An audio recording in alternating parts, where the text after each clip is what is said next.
أسألك يا من هو الله الذي الحمدللہ رب العالمین والصلاة والسلام علی سید الانبیاء والمرسلین اما بعد اعوذ باللہ من الشیطان الرجیم بسم اللہ الرحمن الرحیم لن تنالوا البر حتى تنفقوا مما تحبون صدق اللہ العظیم اللہم صلی علی محمد وعلی آل محمد وبارک وسلم رب اشرح لی صدری ویسر لی امری واحلل عقدۃ من لسانی یفقہوا قولی واجعل لی وزیرا من اہلی آمین یا رب العالمین۔ ناظرین کرام السلام علیکم ورحمۃ اللہ وبرکاتہ۔ پروگرام تعلیمات قرآن میں خوش آمدید کہتے ہیں آپ کو۔ آپ کے علم میں ہے کہ ہر نشست میں قرآن حکیم کے ایک پارے کے مضامین کا جائزہ ہم لیتے ہیں اور اہم ہدایات کو سمجھنے کی کوشش بھی کرتے ہیں۔ تعلیمات قرآن سیریز میں آج انشاءاللہ پارہ نمبر 4 یعنی چوتھے پارے کا ہم مطالعہ کریں گے۔ آئیے ہمیشہ کی طرح سب سے پہلے تعارف آپ کے سامنے رکھتے ہیں۔ تعارف کے حوالے سے پہلی بات ہے قرآن کریم کے پارہ نمبر 4 کا مطالعہ، یہ نقطہ ہمیشہ پہلے ہی بیان ہو جاتا ہے۔ اگلا نقطہ ہے تعارف کے حوالے سے سورہ آل عمران رکوع نمبر 10 تا 20 یعنی آیات 92 تا 200 کا مطالعہ پیش خدمت ہوگا انشاءاللہ۔ یعنی یہ آیات ہیں آل عمران کی 92 تا 200 جو چوتھے پارے میں شامل ہیں۔ اس کے علاوہ سورۃ النساء رکوع نمبر 1 تا 3 یعنی آیات 1 تا 23 کا بھی ہم مطالعہ کریں گے، اور یہ سورہ نساء چوتھے ہی پارے میں اس کا آغاز ہو جاتا ہے اور اس کی 23 آیات چوتھے پارے میں شامل ہیں۔ اس کے بعد مقاصد مطالعہ کی طرف چلتے ہیں، یعنی لرننگ آبجیکٹیوز کیا ہیں۔ یہ ہمیشہ سیم رہتے ہیں ہمارے ہر پروگرام میں، لیکن بہرحال بیان کرتے ہیں آپ کے سامنے۔ مقاصد مطالعہ میں پہلی بات ہے پارہ نمبر 4 کی آیات کے مضامین کا جائزہ، اور مقصود یہ ہوتا ہے کہ نکات کی صورت میں پارے کا ایک اوور ویو ہمارے سامنے آ جائے۔ پھر منتخب آیات کا مطالعہ، چند آیات کا ہمیشہ انتخاب کیا جاتا ہے ہر پارے میں سے، جن میں اکثر ہمارے لیے عملی رہنمائی اور ہدایات کا سامان ہوتا ہے۔ مزید برآں زیر مطالعہ آیات میں بیان شدہ اہم اوامر و نواہی کا تذکرہ ہمیشہ ہم کرتے ہیں، کیا کرنے کے کام اور کن کاموں سے روکا گیا، ڈوز اینڈ ڈونٹس، ان کا بیان بھی آج چوتھے پارے کے حوالے سے آپ کے سامنے رکھیں گے۔ بات کو آگے بڑھاتے ہیں اور چوتھے پارے کے مضامین کا جائزہ شروع کرتے ہیں۔ آل عمران کی آیت نمبر 92 سے چوتھے پارے کا آغاز ہوتا ہے۔ لکھا ہے نیکی کا مظہر اول محبوب شے کا انفاق۔ یہاں بتایا گیا کہ نیکی مکمل کب ہوگی؟ جب تم اپنی محبوب ترین شے کو اللہ کی راہ میں خرچ کرو۔ اللہ ہمیں انفاق کرنے کی توفیق عطا فرمائے۔ پھر آیات 93 تا 95 من گھڑت بات اللہ کی طرف منسوب کرنا ظلم ہے۔ یہ اہل کتاب خصوصاً یہود کی بھی حرکتیں تھیں، من چاہی باتوں کو دین کے طور پر اختیار کرتے اور کہتے کہ یہ اللہ کی طرف سے ہے، یہ بات ظلم ہے۔ پھر آیات 96 تا 97 عظمت کعبہ اور فرضیت حج۔ پہلا گھر جو اللہ کی عبادت کے لیے تیار ہوا، مقرر ہوا، وہ خانہ کعبہ، اور صاحب استطاعت لوگوں پر حج کی فرضیت کا بیان آیا ہے۔ اس کے بعد آیات 98 تا 101 اہل کتاب کی مسلمانوں سے دشمنی، اس کا تذکرہ ہوا۔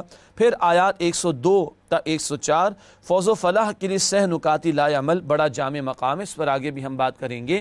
تقوی اختیار کرے ہر بندہ مومن، قرآن کی رسی کو تھامو اور دوسروں کو مل جل کر نیکی کے دعوت و بدی سے روکو۔ یہ 3 ذمہ داریاں امت کی بیان کی گئی ہیں۔ اس کے بعد آیات 105 تا 109 روز قیامت کچھ چہرے روشن اور کچھ چہرے سیاہ ہوں گے، اللہ ہمیں روشن چہرے عطا فرمائے۔ پھر آیت نمبر 110 مقصد امت امر بالمعروف و نہی عن المنکر، اس امت کو کیوں برپا کیا گیا؟ نیکی کا حکم دینے اور بدی سے روکنے کے لیے۔ اس کے بعد سورہ آل عمران کی آیات 111 تا 112 امت ذلیل و رسوا کیوں ہوتی ہے؟ جب امت والی ذمہ داری کو ادا کرنا چھوڑ دے تو ذلت اور رسوائی اس کا مقدر بنتی ہے۔ آج بھی امت کی جو صورتحال ہے اس کا جواب اس مقام پر قرآن دے رہا ہے۔ اس کے بعد آیات 113 تا 115 ذلیل و رسوا امت میں بھی صالحین کا گروہ ہوتا ہے۔ یہ قرآن کا توازن ہے کہ اگر کچھ خیر بدترین لوگوں میں بھی کچھ لوگوں میں موجود ہے تو قرآن اس کو بھی ہائی لائٹ کرتا ہے، اور دعوت دین کے حوالے سے نقطہ بڑا قیمتی ہے کہ سامنے والے کی خوبیوں کو بھی آشکارا کیا جائے، اس کا ذکر کر کے ان کی دلجوئی کر کے ان تک دعوت پہنچائی جائے۔ اس کے بعد آیات 116 تا 120 اہل کتاب دشمن ہیں، ان سے دلی دوستی مت کرو۔ یہ بات تیسرے پارے میں بھی آئی تھی، یہاں بھی آئی کہ دلی دوستی مسلمان کی فقط مسلمان سے ہو سکتی ہے، کافروں سے دلی قلبی دوستی سے روکا گیا ہے۔ اس کے بعد آیات 121 تا 127 اللہ کی طرف سے نصرت کی بشارت، اہل ایمان جو ڈٹے رہیں اللہ کے دین کے لیے۔ اور پھر غزوہ احد کا بیان بھی یہاں پر شروع ہوتا ہے۔ تو اللہ کی خاطر مخلص ہو جاؤ تو اللہ کی مدد تمہارے شامل حال ہوگی، اللہ کی نصرت تمہارے شامل حال ہوگی۔ اس کے بعد آیات 128 سے 129، ہدایت دینے کا اختیار صرف اللہ کا ہے، جس کو چاہے ہدایت دے دے، جس کو چاہے گمراہ کر دے، یہ اختیار بندوں کا نہیں اللہ کا ہے۔ ناظرین کرام، اس کے بعد سورہ آل عمران کی آیت نمبر 130، سود مرکب یعنی کمپاؤنڈ انٹرسٹ کی حرمت۔ البقرہ میں سود مفرد یعنی سمپل انٹرسٹ کی ممانعت بھی ہے، وہ آیات بعد میں آئیں۔ یہ آیت پہلے آئی تھی، انٹرسٹ جو کہ کمپاؤنڈ ہے پہلے اس کی ممانعت، اور پھر سود مفرد یعنی سمپل انٹرسٹ کی ممانعت قرآن نے البقرہ میں عطا فرمائی۔ پھر آیات 131 سے 133 اہل ایمان کے لیے قیمتی ہدایات، اور یہ بھی بتایا گیا کہ جنت والوں کی صفات کیا ہوتی ہیں۔ آیات 134 سے 136 متقی کون ہیں، متقین کی صفات بیان کی گئی اور جنت والوں کا بھی ذکر ہوا ہے۔ پھر آیات 137 سے 138 حصول ہدایت کے دو ذرائع بیان ہوئے، تاریخ سے عبرت اور آیات قرآنیہ سے فیض۔ آیات قرآنی سے ایمان ملتا اور بڑھتا ہے، اور تاریخی واقعات جو قرآن بیان کرتا ہے ان سے عبرت کا بھی سامان ہوتا ہے۔ پھر آیت نمبر 139 مسلمانوں کا عروج ایمان سے مشروط ہے، قلبی حقیقی ایمان دلوں میں ہو تو اللہ فرماتے تم ہی غالب رہو گے۔ آیات 140 سے 143 اہل ایمان ہمت نہ آرے، غزوہ احد کا بیان ہے، مسلمانوں کو پھر نقصان بھی اٹھانا پڑا، اس وقتی نقصان کے تعلق سے اللہ تعالیٰ تسلی دے رہے ہمت نہ ہارو، تم نے بھی تو بدر میں 70 ان کے قتل کیے تھے۔ آیت نمبر 144 سورہ آل عمران، نبی صلی اللہ علیہ وسلم کی مشن سے وابستگی رکھو، اللہ کے دین کی نصرت میں لگے رہو۔ آیت نمبر 145 موت کا وقت طے شدہ ہے، ایسے نہیں کہ قتال کے میدان میں اتر ہی کر موت آئے گی، بلکہ جو جہاں ہے اس کو اس کے وقت پر ہی معین وقت پر موت آ جائے گی۔ آیات 146 سے 148 اللہ والے اللہ کی راہ میں جنگ کرتے ہیں، اللہ والے میدان عمل میں اترتے ہیں، باطل کی آنکھوں میں آنکھیں ڈال کر بات بھی کرتے ہیں، اور جنگ کا موقع آتا ہے تو جنگ بھی کرتے ہیں، البتہ اللہ والوں کی جنگ اللہ کے کلمے کی سربلندی کے لیے ہوا کرتی ہے۔ پھر آیات 149 سے 151 کافروں کا مشن مسلمانوں کو ایمان کی دولت سے محروم کرنا، خصوصاً یہود کا معاملہ کہ جو ہمارے استاد ڈاکٹر اسرار احمد صاحب رحمۃ اللہ علیہ کے بقول اگر ایک بلی کی دم کٹ جائے وہ چاہے گی باقی ساری بلیوں کی دم کٹ جائے۔ اگر ایک بلی کی دم کٹ گئی واپس تو نہیں آ سکتی نا، اب وہ بلی چاہے گی سب کی کٹ جائے، کیوں؟ اس کی کٹی ہوئی نمایاں نظر آ رہی۔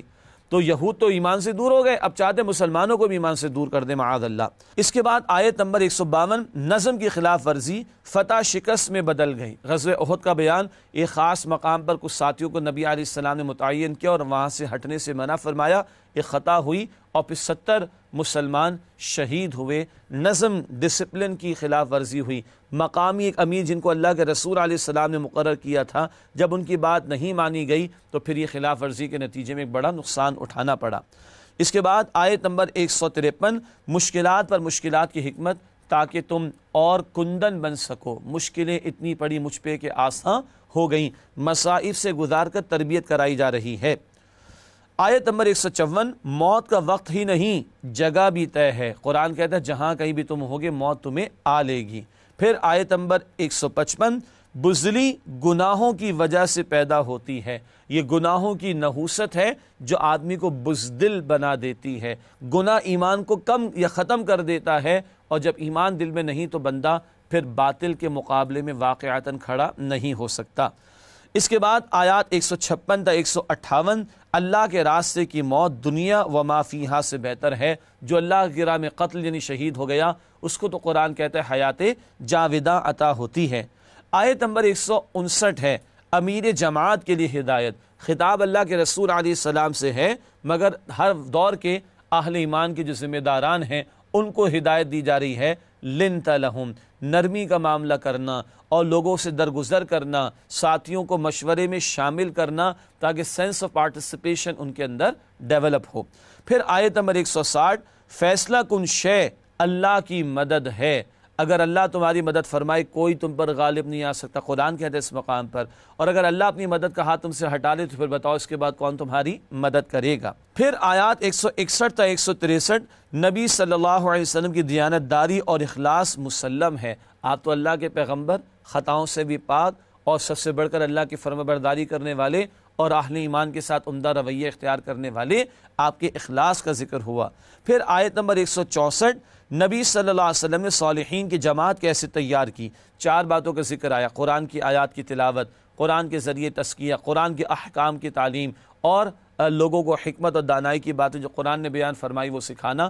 قرآن کے ذریعے محنت کر کے صحابہ کی وہ جماعت اللہ کے نبی علیہ السلام نے تیار کی، جو بدر میں بھی اتری اور اللہ نے ان کو غلبہ دین کے لیے قبول فرمایا، جد و جہد کے لیے، اور اللہ نے ان کی نصرت بھی فرمائی۔ پھر آیات 165 تا 168، احد میں شکست کی وجہ اور حکمت۔ وجہ تو ایک یہ بھی تھی کہ اپنے مقامی امیر کی بات نہ مانی، لیکن حکمت کیا تھی؟ ایسا موقع آیا، تبھی تو 70 صحابہ شہید ہوئے۔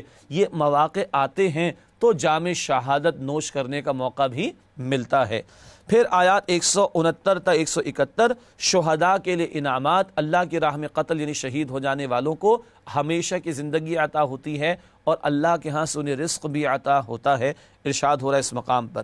پھر آیات 172 تا 178، زخموں سے چور صحابہ رضی اللہ تعالی عنہم اجمعین کی جرت و بہادری، وقتی طور پر ایک نقصان اٹھانا پڑا مگر صحابہ سنبھلے اللہ کے نبی علیہ السلام کی قیادت میں، اور پھر کفار کا انہوں نے پیچھا بھی کیا ہے۔ پھر آیت نمبر 179 آزمائش مومن اور منافق کو جدا کر دیتی ہے۔ یہی احد کا میدان تھا، مشہور بات ہے، عبداللہ بن ابی منافقین کا سردار 300 منافقون کو لے کر علیحدہ ہو گیا۔ تو یہ ایسے مواقع آتے تو کھڑے کھوٹے کا فیصلہ ہوتا ہے، ایمان والے اور منافقین جدا جدا ہو کر سامنے آ جاتے ہیں۔ اس کے بعد اگلا مقام اور اگلی آیت نمبر 180 آل عمران، بخل روز قیامت گلے کا طوق ہوگا۔ یہ یہود کی طرف بھی اشارہ، اور وہ لوگ کہ جو مال بچا بچا کر رکھیں اللہ کی راہ میں خرچ نہ کریں، کل یہ گلے کا طوق ہوگا، جہنم میں عذاب دیا جا رہا ہوگا۔ پھر آیات 181 تا 184، یہود کی گستاخیاں اور جھوٹے دعوے بھی، اور نبی صلی اللہ علیہ وسلم کی مخالفت بھی، اور آپ کے خلاف سازشیں بھی، اور یہ کہنا کہ اللہ تعالیٰ ہم سے اللہ فقیر ہو گیا ہے، اللہ ہم سے پیسہ مانگتا ہے، انفاق مانگتا ہے، معاذ اللہ ثم معاذ اللہ، ایسی کفریہ باتیں ان کی زبانوں پر آئیں، یہود کا ذکر ہوا۔ آیت نمبر 185، اصل کامیابی جہنم سے نجات ہے، بتایا گیا جو جہنم سے بچایا گیا اور جنت میں داخل کیا گیا یقیناً وہ کامیاب ہوا۔ اللہ ہم سب کو یہ کامیابی عطا فرمائے۔ اس کے بعد سورہ آل عمران کی آیت نمبر 187، اہل کتاب کی اللہ کی کتاب سے بے وفائی، اللہ کی کتاب کو فراموش کر ڈالا اور اللہ کے غضب کا وہ شکار ہوئے۔ پھر آیات 188 تا 189، تعریف و تحسین کی خواہش عذاب سے دوچار کر دے گی۔ یہ یہود کا ذکر ہے کہ عمل تو کچھ کرتے نہیں مگر چاہتے ہیں کہ تعریفیں ہوں اور ان کی تحسین کی جائے، نا کردہ اعمال جو نیکیاں کی بھی نہیں ان پر بھی چاہتے ہیں ان کی تعریفیں کی جائیں، تو ان کے لیے عذاب کا ڈراوا ہے۔ پھر آیت نمبر 190، کائنات کی تخلیق پر غور اللہ کی معرفت کے حصول کا ذریعہ۔ یہ آخری آیات بڑی پیاری، اور جس رات نازل ہوئی رسول اللہ علیہ السلام پوری رات روتے بھی رہے، عظمت الہی کا بیان بھی، آخرت کی فکر کا بیان بھی، اور نیک اعمال کا ذکر بھی اس مقام پر آیا۔ آیت نمبر 190، کائنات میں غور و فکر کی دعوت کہ اس سے اللہ کی معرفت حاصل ہوتی ہے۔ پھر آیات 190 تا 192، سلوک قرآنی، سلوک کہتے طریقے کو، راستے کو، میتھڈالوجی کو۔ قرآن بندوں کی تربیت کے لیے کیا طریقہ دیتا ہے؟ ذکر اور فکر، اللہ کی اس کائنات پر غور و فکر بھی کرنا، اور کھڑے ہونے کی حالت میں، بیٹھنے کی حالت میں، لیٹتے ہوئے بھی اللہ کا ذکر کرنا۔ جب یہ دو باتیں جمع ہوں تو بندہ واقعتاً اللہ کا بندہ بنتا ہے، نظری اعتبار سے بھی اور عملی اعتبار سے بھی۔ پھر آیات 193 تا 194، تکمیل ایمان اور ایمان افروز دعائیں۔ ایمان کی تکمیل کا ذکر بھی، پیغمبر کی دعوت کو سن کر ایمان مکمل ہوتا ہے، اور ایمان افروز دعائیں میں یہ بھی کہ اللہ نیک لوگوں کے ساتھ خاتمہ عطا فرما، اور جو تو نے پیغمبروں سے وعدہ فرمایا اس کو ہمارے حق میں پورا فرما۔ پھر آیت نمبر 195، قبولیت دعا کا وعدہ، یہ دعا اللہ قبول بھی فرمائے گا، اور اللہ نے ایمان والوں کے لیے اجر عظیم تیار بھی کر رکھا ہے، اس کا ذکر ہوا۔ پھر آیات 196 تا 198، کافروں کی سرگرمیوں کا اثر نہ لو۔ وقتی طور پر دنیا میں کافروں کی چلت پھرت ہے، مال ہے، اسباب ہیں، جائیدادیں ہیں، متاثر نہ ہونا، یہ 4 دن کی زندگی، اس کے بعد پھر ان کے لیے عذاب ہی عذاب ہے۔ آیت نمبر 199 ہے، اہل کتاب میں بھی صالحین ہیں، جیسے کہ نجاشی رحمۃ اللہ علیہ نصارہ میں سے ایمان لے آئے، ایسے لوگوں کی تحسین۔ اور آخری آیت ہے سورہ آل عمران کی آیت نمبر 200، فلاح اخروی کے لیے 4 ہدایات، جن کا ہم بعد میں مطالعہ بھی کریں گے انشاءاللہ تعالی۔ آخرت کی کامیابی کے لیے 4 باتوں کا ذکر آیا۔ ناظرین کرام، یہ ہم نے سورہ آل عمران کی آیات کا تجزیہ آپ کے سامنے رکھا، اور ایک ایک نقطہ مضمون کے اعتبار سے بیان کیا، اور مقصود یہ ہے کہ پارے میں جو مضامین ہیں وہ ایک اوور ویو کی صورت میں ہمارے سامنے آ جائیں۔ بات کو آگے بڑھاتے ہیں، سورہ آل عمران کی منتخب آیات کا مطالعہ آپ کے سامنے پیش کرتے ہیں۔ چوتھا پارہ آج ہم سمجھ رہے ہیں، اور اس میں آل عمران کی جو آیات ان میں سے کچھ منتخب آیات۔ سب سے پہلے سورہ آل عمران آیت نمبر 92، آیت نمبر 92، اسی سے چوتھے پارے کا آغاز ہوتا ہے۔ محبوب ترین شے کا انفاق، ارشاد ہوا لن تنالوا البر حتى تنفقوا مما تحبون وما تنفقوا من شيء فإن الله به عليم۔ ترجمہ، مؤمنوں جب تک تم ان چیزوں میں سے جو تمہیں عزیز ہیں راہ اللہ میں صرف نہ کرو گے کبھی نیکی حاصل نہ کر سکو گے، اور جو چیز تم صرف کرو گے اللہ اس کو جانتا ہے۔ یہ ہے نیکی کے بیان کے تعلق سے محبوب ترین شے کا خرچ کرنا۔ نقطہ پیش خدمت ہے، نیکی میں کمال کے لیے محبوب ترین شے کی قربانی ضروری ہے، چاہے وہ جان ہو، چاہے وہ مال ہو، چاہے وہ وقت ہو، چاہے وہ اولاد ہو، چاہے وہ صلاحیتیں ہوں، ان سب کو کھپانا ہے، محبوب ترین شے کو لگانا ہے، تب نیکی مکمل ہوگی۔ اللہ مجھے اور آپ کو توفیق عطا فرمائے۔ اگلی آیت، آیت نمبر 97 آل عمران کی، فرضیت حج کا بیان۔ ارشاد ہوا فیہ آیات بینات مقام ابراہیم ومن دخلہ کان آمنا وللہ علی الناس حج البیت من استطاع الیہ سبیلا ومن کفر فإن اللہ غنی عن العالمین۔ ترجمہ، اس میں کھلی ہوئی نشانیاں ہیں جن میں سے ایک ابراہیم کے کھڑے ہونے کی جگہ ہے۔ جو شخص اس مبارک گھر میں داخل ہوا اس نے امن پا لیا، اور لوگوں پر اللہ کا حق یعنی فرض ہے کہ جو اس کے گھر تک جانے کا مقدور رکھے وہ اس کا حج کرے، اور جو اس حکم کی تعمیل نہ کرے گا تو اللہ تعالیٰ بھی اہل عالم سے بے نیاز ہے۔ یہ آل عمران کی آیت نمبر 97۔ نقطہ کیا ہے؟ استطاعت کے باوجود حج نہ کرنا عملی طور پر کفر ہے۔ زندگی میں صاحب استطاعت لوگوں پر ایک مرتبہ حج ادا کرنا فرض ہے۔ اللہ ہم سب کو توفیق عطا فرمائے، وسائل بھی عطا فرمائے، آسانی بھی فرمائے، لیکن جو جانتے بوجھتے وسائل کے باوجود، استطاعت کے باوجود حج نہ کرے وہ کافر ہے۔ مراد عملی اعتبار سے وہ کفر کر رہا ہے۔ اللہ تعالیٰ اس سے محفوظ رکھے اور ہمیں حج کی استطاعت بھی عطا فرما دے اور ادائیگی کی توفیق بھی عطا فرما دے۔ اس کے بعد اگلی آیت جس کا انتخاب کیا گیا سورہ آل عمران کی آیت نمبر 103، اللہ کی رسی قرآن، اس کو تھامنے کا حکم۔ ارشاد ہوا وَاعْتَصِمُوا بِحَبْلِ اللَّهِ جَمِيعًا وَلَا تَفَرَّقُوا وَاذْكُرُوا نِعْمَةَ اللَّهِ عَلَيْكُمْ إِذْ كُنْتُمْ أَعْدَاءً فَأَلَّفَ بَيْنَ قُلُوبِكُمْ فَأَصْبَحْتُمْ بِنِعْمَتِهِ إِخْوَانًا وَكُنْتُمْ عَلَى شَفَا حُفْرَةٍ مِّنَ النَّارِ فَأَنْقَذَكُم مِّنْهَا كَذَلِكَ يُبَيِّنُ اللَّهُ لَكُمْ آيَاتِهِ لَعَلَّكُمْ تَهْتَدُونَ۔ ترجمہ کرتے اس آیت کا، آل عمران آیت نمبر 103۔ اور سب مل کر اللہ کی ہدایت کی رسی کو مضبوط پکڑے رہنا اور متفرق نہ ہونا، اور اللہ کی اس مہربانی کو یاد کرو جب تم ایک دوسرے کے دشمن تھے تو اس نے تمہارے دلوں میں الفت ڈال دی اور تم اس کی مہربانی سے بھائی بھائی ہو گئے، اور تم آگ کے گڑھے کے کنارے تک پہنچ چکے تھے تو اللہ نے تم کو اس سے بچا لیا۔ اس طرح اللہ تم کو اپنی آیتیں کھول کھول کر سناتا ہے تاکہ تم ہدایت پاؤ۔ ناظرین کرام، یہ سورہ آل عمران کی آیت نمبر 103 کا ترجمہ ہوا۔ نسألك يا من هو الله الذي۔ آئیے چند نکات تشریح کے آپ کے سامنے رکھتے ہیں۔ پہلا نقطہ، قرآن کو تھامنے سے مراد اس کے حقوق کو ادا کرنا ہے۔ اللہ کی رسی قرآن ہے، یہ جامع ترمذی کی روایت میں بھی بات موجود ہے، اور قرآن کو تھامنے سے مراد آگے سمجھ رہے ہیں اس کے حقوق کو ادا کرنا۔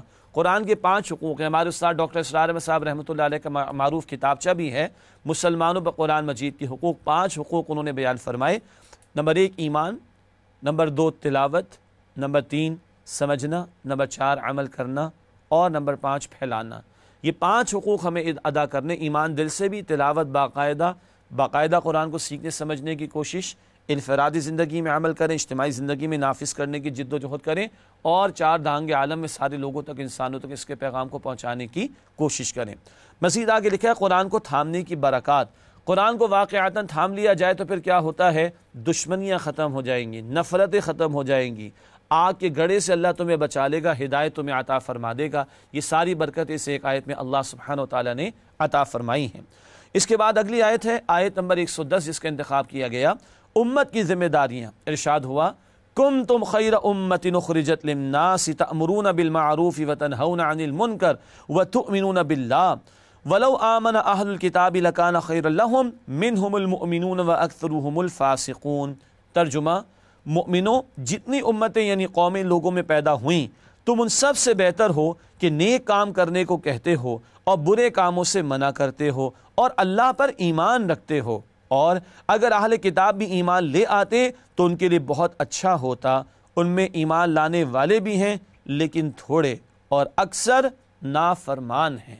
یہ آیت نمبر 110 کا ترجمہ مشہور آیت ہے خیر امت والی۔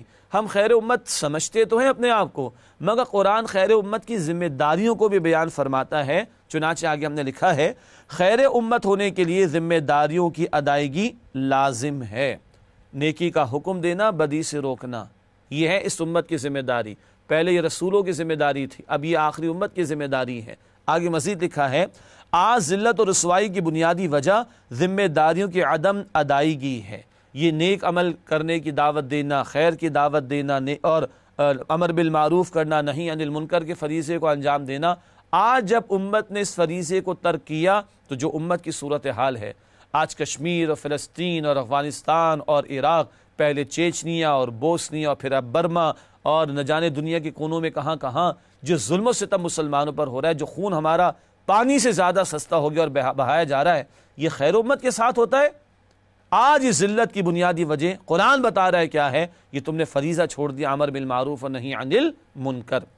اگلی آیت جس کا انتخاب کیا گیا وہ بھی بڑا پیارا مقام ہے، آیت ہے آل عمران کی 159، امیر اور ذمہ داروں کے لیے ہدایات۔ یہ امیر سے مراد کسی جماعت کا امیر، ذمہ دار کہیں بھی اجتماعیت میں ذمہ دار ہوں، ان کے لیے ہدایات۔ ارشاد ہوا، فَبِمَا رَحْمَةٍ مِّنَ اللَّهِ لِنتَ لَهُمْ وَلَوْ كُنْتَ فَظًّا غَلِيظَ الْقَلْبِ لَانفَضُّوا مِنْ حَوْلِكَ فَاعْفُ عَنْهُمْ وَاسْتَغْفِرْ لَهُمْ وَشَاوِرْهُمْ فِي الْأَمْرِ فَإِذَا عَزَمْتَ فَتَوَكَّلْ عَلَى اللَّهِ إِنَّ اللَّهَ يُحِبُّ الْمُتَوَكِّلِينَ۔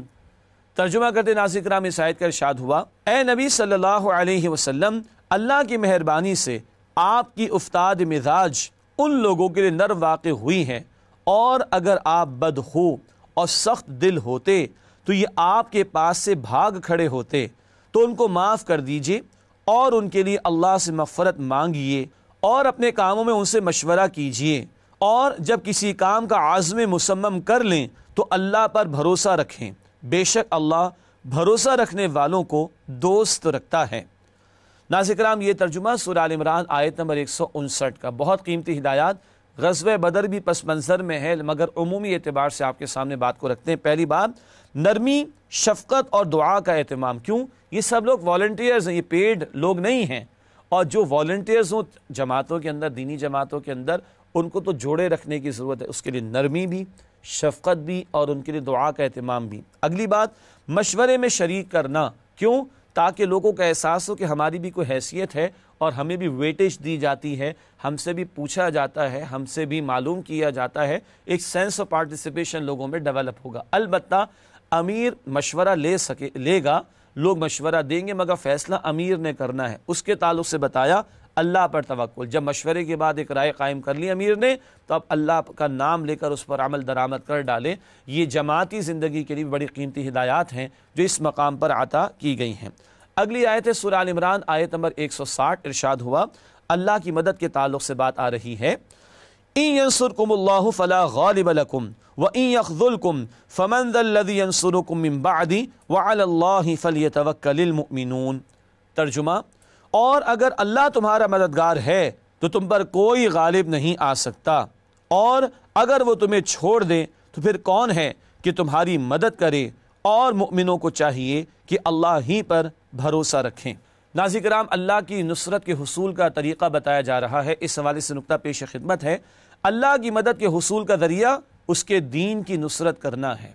یہ بات سورہ محمد صلی اللہ علیہ وسلم آیت نمبر 7 میں بھی آئی ہے۔ یہاں بتایا جا رہا ہے اللہ مدد فرمائے، کوئی تم پر غالب نہیں آئے گا۔ اللہ کی مدد کیسے ملے گی؟ وہ سورہ محمد صلی اللہ علیہ وسلم کی آیت نمبر 7 میں ہے، تم اللہ کے دین کی نصرت کرو گے تو اللہ تمہاری مدد فرمائے گا۔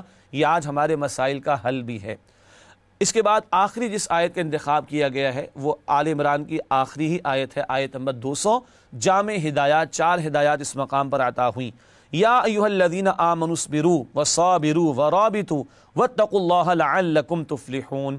ترجمہ، اے اہل ایمان، کفار کے مقابلے میں ثابت قدم رہو اور استقامت رکھو اور مورچوں پر جمے رہو اور اللہ سے ڈرو تاکہ مراد حاصل کر سکو۔ یہ 4 ہدایات یہاں پر عطا کی گئیں، اللہ کی خاطر صبر کرنا، اور ایک لفظ آیا وَصَابِرُ، آئیے اس کو سمجھتے ہیں۔ صابرو کا لفظ مصابرت سے ہے، یعنی دوسروں سے بڑھ کر صبر کرنا۔ کافروں نے بھی تو جانیں دی ہیں باطل کے لیے، میدان میں اترے باطل کے لیے، تم ان کے مقابلے میں ان سے بڑھ کر صبر کرو۔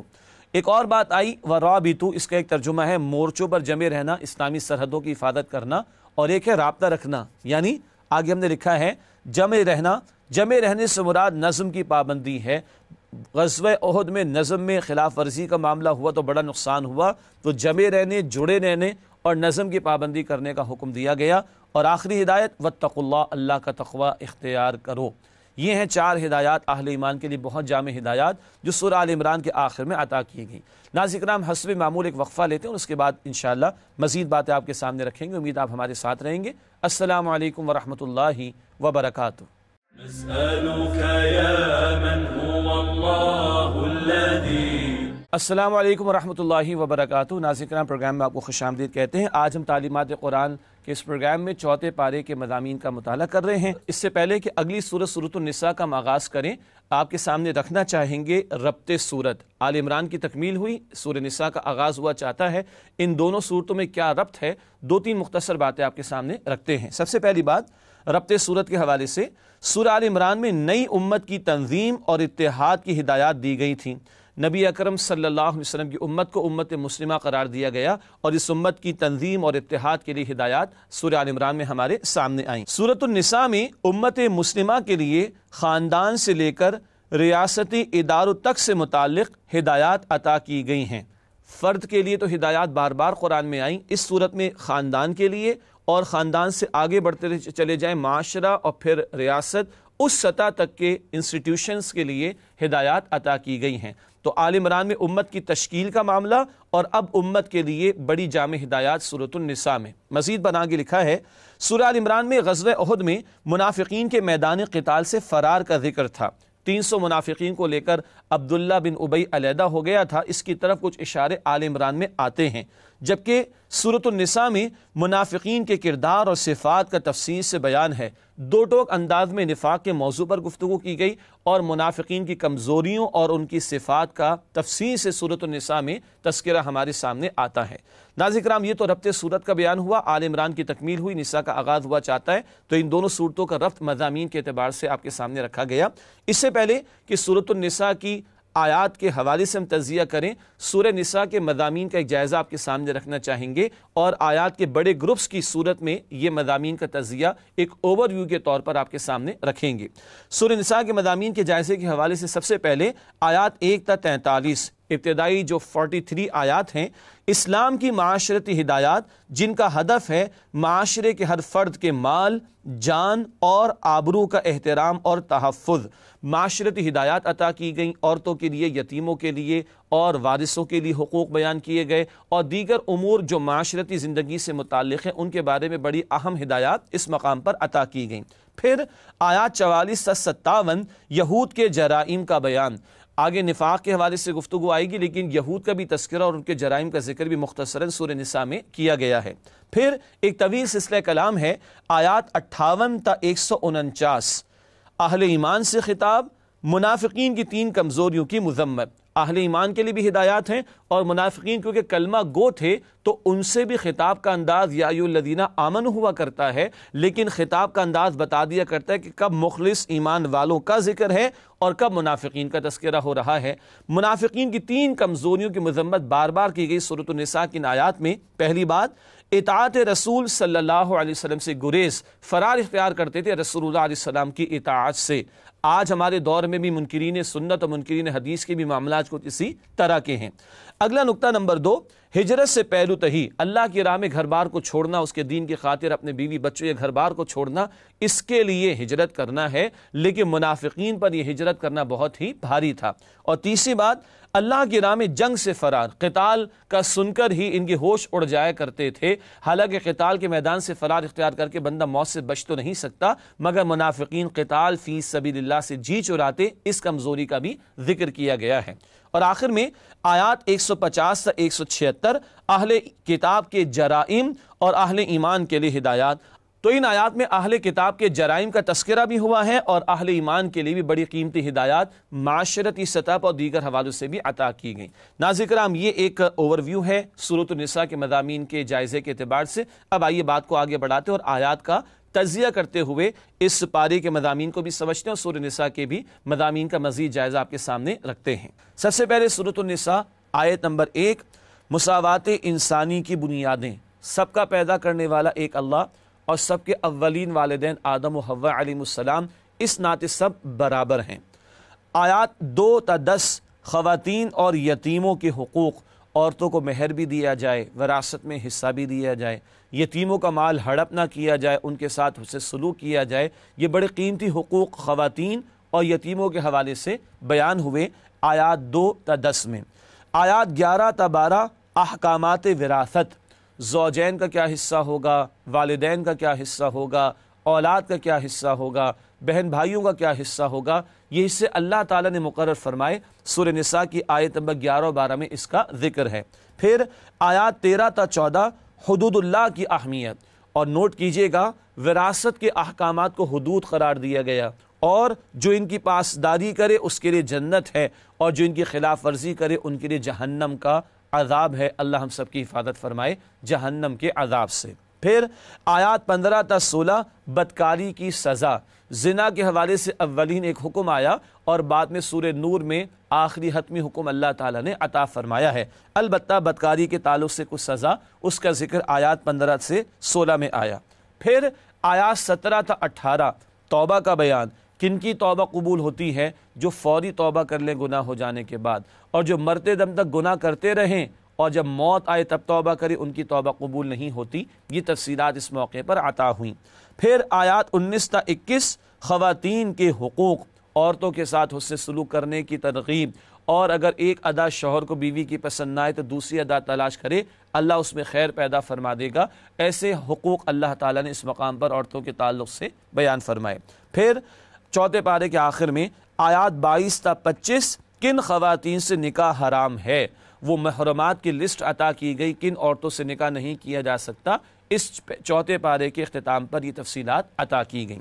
ناظرین کرام، یہ چند آیات ہیں سورہ نساء کی جو آخری حصے میں چوتھے پارے کے شامل ہیں، ان کا تجزیہ آپ کے سامنے رکھا گیا۔ اب چلتے ہیں چند منتخب آیات کے مطالعے کی طرف۔ سب سے پہلے سورہ نساء کی پہلی آیت کا مطالعہ پیش خدمت ہے، مساوات انسانی کا بیان۔ ارشاد ہوا، یا ایھا الناس اتقوا ربکم الذی خلقکم من نفس واحدہ وخلق منها زوجہا وبث منہما رجالا کثیرا ونساء واتقوا اللہ الذی تساءلون بہ والارحام ان اللہ کان علیکم رقیبا۔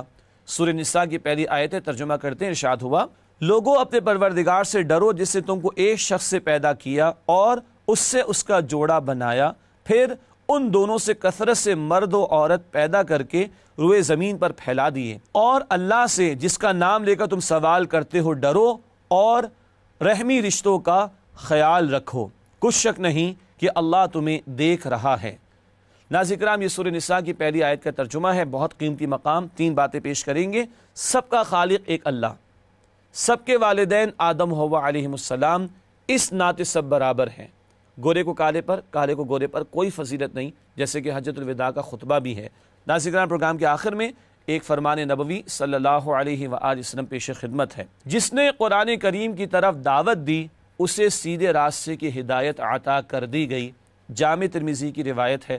اللہ ہمیں دوسروں کو بھی قرآن کی طرف دعوت دینے کی توفیق عطا فرمائے۔ ناظرین کرام، اسی کے ساتھ آپ سے اجازت چاہیں گے اور اگلی نشست میں 5ویں پارے کے ساتھ حاضر خدمت ہوں گے۔ وآخر دعوانا ان الحمدللہ رب العالمین، والسلام علیکم ورحمۃ اللہ وبرکاتہ۔